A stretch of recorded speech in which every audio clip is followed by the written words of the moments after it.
오늘 말씀은 느헤미야 8장 13절부터 18절까지입니다.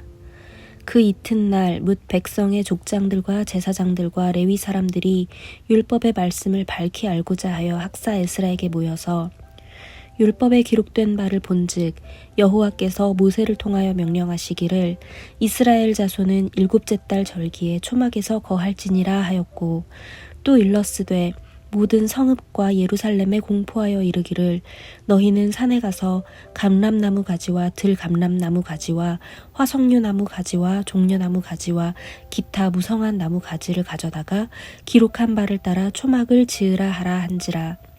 백성이 이에 나가서 나뭇가지를 가져다가 혹은 지붕 위에 혹은 뜰 안에 혹은 하나님의 전 뜰에 혹은 수문 광장에 혹은 에브라임 문 광장에 초막을 짓되, 사로잡혔다가 돌아온 회중이 다 초막을 짓고 그 안에서 거하니 눈의 아들 여호수아 때로부터 그날까지 이스라엘 자손이 이같이 행한 일이 없었으므로 이에 크게 기뻐하며, 에스라는 첫날부터 끝날까지 날마다 하나님의 율법책을 낭독하고 무리가 이레 동안 절기를 지키고 여덟째 날에 규례를 따라 성회를 열었느니라.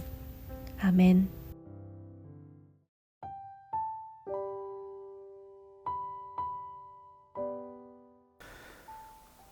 오늘 말씀해 보니 성벽을 완공한 유다 백성들이 하나님의 말씀을 듣고 다 같이 웁니다. 이 말씀을 읽고 왜 울었을까요?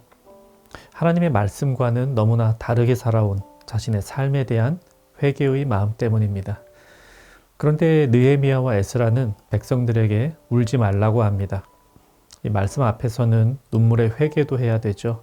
하지만 회개는 은혜로 가는 과정입니다. 회개 자체가 신앙생활의 목적이 되진 않습니다. 말씀 앞에서 우리는 회개의 눈물을 흘리고 탄식을 할 뿐 아니라 말씀 때문에 기뻐해야 합니다. 왜냐하면 울 수밖에 없었던 죄의 문제를 해결해 주셨다는 사실 역시도 말씀에서 보기 때문입니다. 에스라와 느헤미야는 이 날이 슬픔과 탄식의 날이 아닌 축제의 날이 되기를 바랐습니다. 그래서 백성들에게 울지 말라 하면서 여호와를 기뻐하는 것이 너희의 힘이라고 말합니다. 그렇게 그들은 힘이 나는 말씀의 잔치를 벌였습니다. 13절부터 이 잔치가 시작이 되는데요. 율법책을 들여다보고 레위인들이 그 말씀의 의미를 가르쳐 줍니다. 그게 그렇게 재미난 줄 예전엔 몰랐습니다.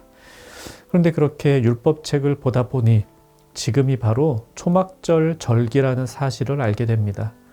초막절은 무교절 77절과 더불어서 이스라엘의 3대 절기입니다.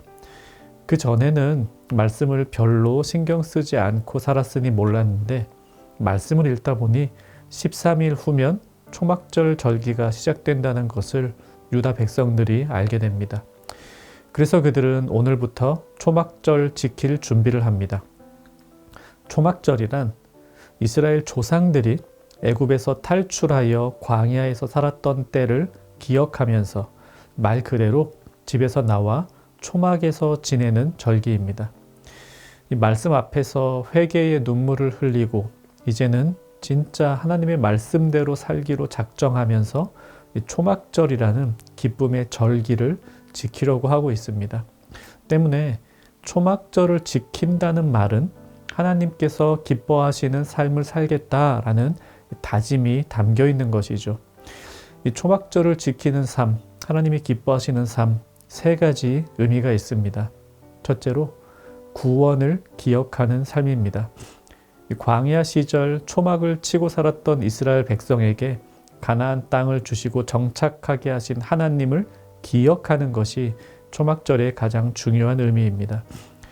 이스라엘 백성들은 광야에서 어렵게 살다가 가나안 땅에 들어와 좋은 집에서 살게 되었지만 이 광야의 초막 시절을 기억해야만 합니다. 그때 하나님께서 그들을 지켜주셨기 때문에 가나안 땅에 들어와서 좋은 집에 살 수 있었던 것입니다. 오늘 우리에게 초막절은 구원의 의미를 기억하라는 메시지를 줍니다. 내가 죄에 매여서 종살이 할 때 예수 그리스도의 십자가가 나를 죄에서 건져주셨지. 이 죄 때문에 죽을 수밖에 없는 인생에서 나를 건지셨지, 나를 구원해 주셨지. 우리는 늘 이런 이전의 어려움들을 생각하면서 또한 지금의 구원의 삶을 기뻐하는 이 초막절의 삶을 살아야 합니다. 초막절의 두 번째 의미는 이웃과 나누는 삶에 있습니다. 초막절은 추수와 관련된 절기이기도 합니다.